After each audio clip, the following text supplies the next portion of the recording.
اللہ الرحمن الرحیم۔ بر صغیر پاک و ہند میں اللہ کریم کے اولیاء کرام ہر دور میں آتے رہے۔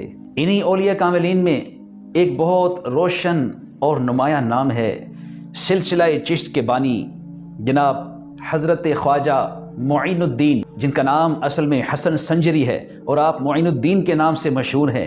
اس کے علاوہ ہند و پاک میں ایک آپ کا بڑا مشہور لقب ہے جو زبان عام ہے، اور وہ ہے خواجہ غریب نواز رحمۃ اللہ تعالی علیہ۔ سبحان اللہ۔ آپ کی ولادت بسعادت 14 رجب 527 ہجری کو خراسان کے علاقے میں ہوئی۔ اللہ کی رحمت کہ آپ حسنی حسینی سید ہیں۔ سبحان اللہ۔ آپ کے والد محترم کا نام جناب سید غیاث الدین تھا جو کہ حسینی سید تھے، اور آپ کی والدہ محترمہ کا نام جناب سیدہ ماہنور تھا جو کہ حسنی سید تھی۔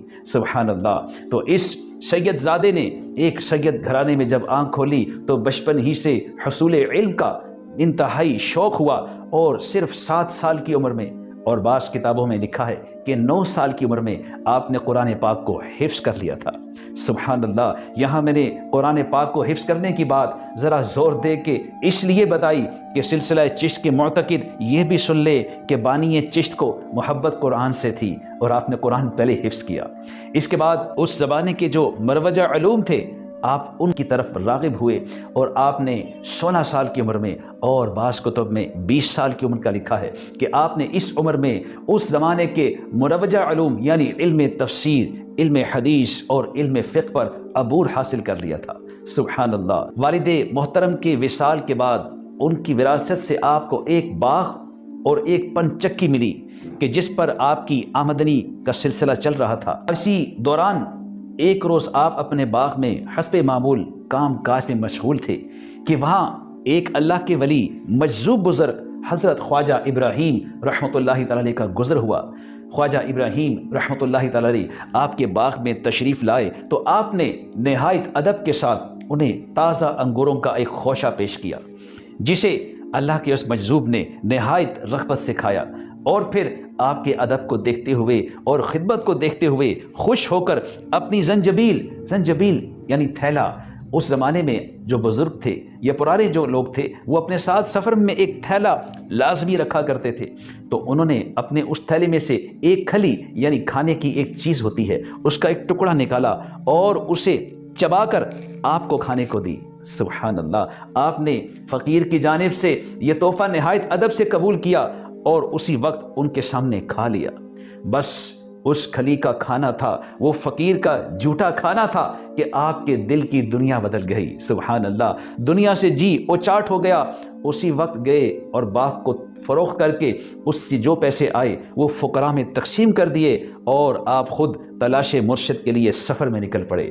سبحان اللہ۔ اسی سفر کے دوران آپ کی ملاقات سلطان المشائخ حضرت خواجہ عثمان ہارونی رحمۃ اللہ تعالی علیہ سے ہوئی، اور انہی کے ہاتھ پر آپ نے شرف بیعت حاصل کیا، اور روایات میں آتا ہے کہ 20 سال تک آپ مرشد کریم کے بستر اور سفر کا سامان لے کر ان کی خدمت میں حاضر رہے۔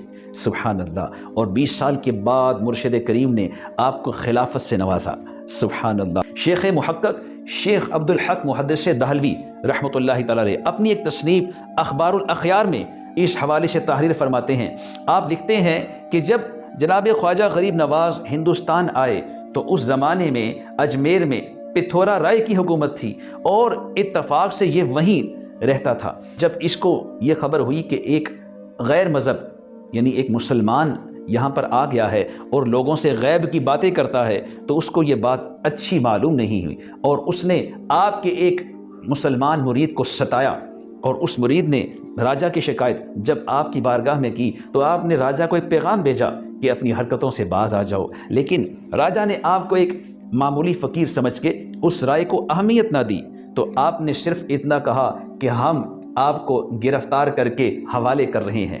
بس فقیر کے منہ سے یہ الفاظ نکلنے تھے کہ کچھ دنوں کے بعد شہاب الدین غوری نے وہاں حملہ کیا، اور پتھورا راجہ لشکر اسلام کے مقابلے میں آیا اور زندہ گرفتار کر لیا گیا۔ سبحان اللہ۔ مزید برکات الصالحین کے حوالے سے آپ کی کرامات بے شمار اس میں موجود ہیں۔ اس حوالے سے بہت ہی مشہور کرامت یہ ہے کہ آپ جب وہاں اجمیر شریف میں تشریف فرما ہوئے تو آپ نے ایک درخت کے نیچے پڑاؤ ڈالنا چاہا، وہاں ٹھہرنا چاہا، لیکن وہاں کسی بندے نے زور سے پکار کر کہا، اے فقیر یہاں مت ٹھہرو، یہاں راجہ صاحب کے اونٹ باندھے جاتے ہیں۔ اللہ! فقیر نے خاموشی سے وہاں سے بستر اٹھایا اور تالاب کے کنارے جا بیٹھے۔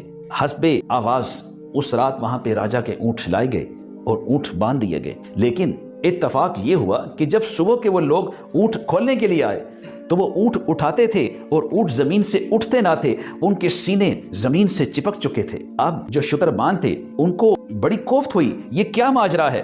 آپس میں چم گوئیاں شروع ہو گئیں کہ یہ کیا وجہ ہے، کیا ہو سکتا ہے؟ ایک بندے نے کہا کہ کل شام کو یہاں ایک فقیر بیٹھا تھا، میں نے اس کو یہاں سے اٹھایا تھا، مجھے لگتا ہے یہ اسی فقیر کی بد دعا ہے۔ چنانچہ وہ سب شتربان جمع ہو کر بارگاہ خواجہ غریب نواز میں تشریف لے آئے اور اپنی کل والی بات کی معافی مانگی اور عرض کی کہ حضور بس اب ہمارے اونٹ وہاں سے اٹھا دیجئے۔ تو آپ نے فرمایا کہ جاؤ تمہارے اونٹ وہاں سے کھڑے ہو جائیں گے۔ چنانچہ ایسا ہی ہوا اور وہ شتربان جب واپس آئے تو انہوں نے اونٹوں کو اٹھایا اور اونٹ سارے کے سارے کھڑے ہو گئے، اور اس واقعے نے پورے شہر میں، اس پورے علاقے میں اتنی مشہوری حاصل کر لی کہ خواجہ غریب نواز کی شہرت ہونے لگی۔ اور اسی شہرت کی خبر جب راجہ کو پہنچی تو راجہ کو بہت تکلیف ہوئی اور اس نے اس وقت وہاں کے ایک مشہور جادوگر جوگی جے پال کو بلایا۔ اب جوگی جے پال جو تھا یہ ایک ہندو جادوگر تھا جس کے ساتھ تقریباً 1500 اس کے چیلے تھے جو اس کے ساتھ وہاں تشریف لائے، اور انہوں نے خواجہ غریب نواز رحمۃ اللہ تعالیٰ علیہ کو ستانے کے لیے اپنے حربے آزمانے شروع کر دیے۔ برکات الصالحین میں مزید لکھا ہے کہ خواجہ غریب نواز کو جب اس کے آنے کی خبر ہوئی تو آپ نے اپنے گرد ایک حصار کھینچا اور اس کے بعد اپنے ساتھیوں سے فرمایا اس حصار کے اندر آ جاؤ، اللہ کی رحمت سے اس حصار کے اندر کوئی دشمن نہ آ سکے گا اور نہ ہمیں نقصان پہنچا سکے گا۔ چنانچہ ایسا ہی ہوا۔ جب جوگی جے پال اپنے 1500 کے لشکر کے ساتھ وہاں پہنچا تو آپ رحمۃ اللہ تعالیٰ علیہ نے صرف ایک مٹھی خاک کی لی، اس پہ 3 مرتبہ آیت الکرسی پڑھ کے اس مجمع کی طرف پھینک دی، اور اس مٹی کا ایک ذرہ بھی جس پر پڑا اس کا جسم بے حس و حرکت ہو گیا اور وہ زمین پر گر گیا۔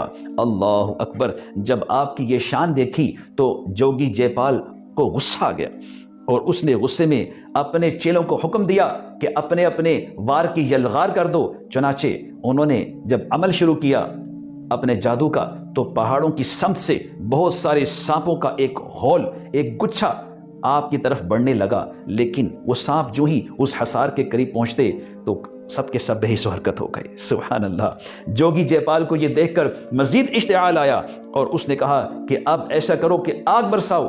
چنانچہ آسمان سے آگ برسنی شروع ہو گئی، آس پاس کے درخت جل کر راکھ ہو گئے، لیکن اللہ کی شان کہ اس حصار میں جہاں پہ اللہ کے ولی تشریف فرما تھے، ان کے ساتھی تھے، وہاں پہ اس آگ کا کوئی اثر نہ تھا۔ سبحان اللہ!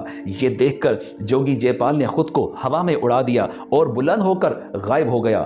اب سارا مجمع یہ چم گوئیاں کر رہا ہے کہ لیں جی یہ تو غائب ہی ہو گیا، اب اس کو ڈھونڈنا کس کے بس کی بات ہے۔ تو چنانچہ خواجہ غریب نواز رحمۃ اللہ تعالی علیہ نے اپنی کھڑاووں کہتے ہیں لکڑی کی چپل جو اس زمانے میں فقراء یوز کرتے تھے، استعمال کرتے تھے، آپ نے اس چپل کو حکم دیا، وہ فضا میں بلند ہو گئی آپ کا حکم پاتے ہی، اور وہاں فضا میں جوگی جے پال کے سر پر وہ بجنے لگی اور اس کو مارتے مارتے مارتے اتنا نڈھال کر دیا کہ وہ خواجہ غریب نواز کے قدموں میں آ کے گرا۔ اس نے معافی مانگی اور اسی وقت آپ کے ہاتھ پر قبول اسلام کر لیا۔ سبحان الصالحین کے حوالے سے ایک اور بڑی مشہور کرامت ہے خواجہ صاحب کی۔ لکھا ہے کہ وہاں کا جو راجہ تھا اجمیر کا، جب اس کو یہ خبر ملی کہ آپ تالاب کے کنارے تشریف فرما ہیں اور آپ کے مریدین اور آپ تالاب کا پانی استعمال کرتے ہیں، تو یہ بات اس کو اچھی نہ لگی اور اس نے حکم دیا کہ آپ کو اور آپ کے ساتھیوں کو تالاب کا پانی استعمال کرنے سے روک دیا جائے، اور چنانچہ اس نے اس تالاب پر پہرا لگا دیا۔ آپ نے اپنے ایک مرید کو یہ حکم دیا کہ کسی طرح ایک پیالہ پانی کا اس تالاب سے بھر کر لے آئیں۔ حکم پاتے ہی وہ مرید اس تالاب سے ایک پیالہ پانی کا بھر لائے۔ بس اس پانی کا پیالے میں بھرنا تھا کہ وہ سارا تالاب ایسا خشک ہو گیا کہ جیسے کبھی اس میں پانی تھا ہی نہیں۔ سبحان اللہ! آپ کی اس کرامت کی خبر جب راجہ تک پہنچی تو راجا نے ایک پیغام آپ تک پہنچایا. اس نے کہا کہ فقیر کا کام تو مخلوق کو فائدہ پہنچانا ہوتا ہے، فقیر تو کسی کا نقصان نہیں کرتا. چنانچہ آپ نے راجا کی یہ بات سنی تو آپ نے پیالہ واپس اسی تالاب میں انڈیل دیا اور تالاب پھر سے پانی سے ہرا بھرا ہو گیا. سبحان اللہ. خواجہ غریب نواز رحمۃ اللہ تعالیٰ علیہ کی یوں تو بے شمار کرامات ہیں کہ جن کو بیان کرنے بیٹھیں تو شاید وقت ختم ہو جائے گا، لیکن آپ کی کرامات ختم نہ ہوں گی.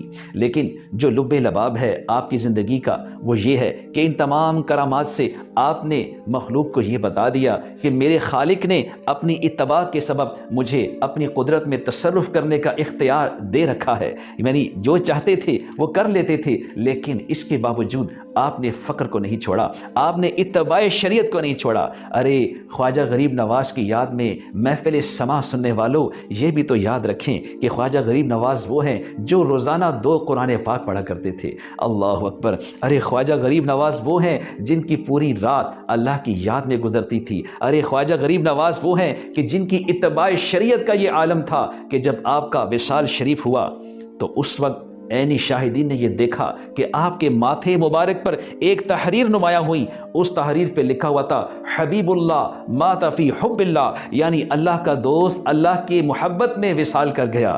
سبحان اللہ. اللہ کریم سے دعا ہے اللہ کریم ان اولیاء کاملین کے صدقے ہمیں بھی قرآن کی محبت نصیب فرمائے، ہمیں بھی اتباع شریعت کا ذوق عطا فرمائے. اللہ ان کے صدقے ہم پر رحمت کی نگاہ فرمائے. آمین بجاہ خاتم النبیین صلی اللہ علیہ وآلہ وسلم.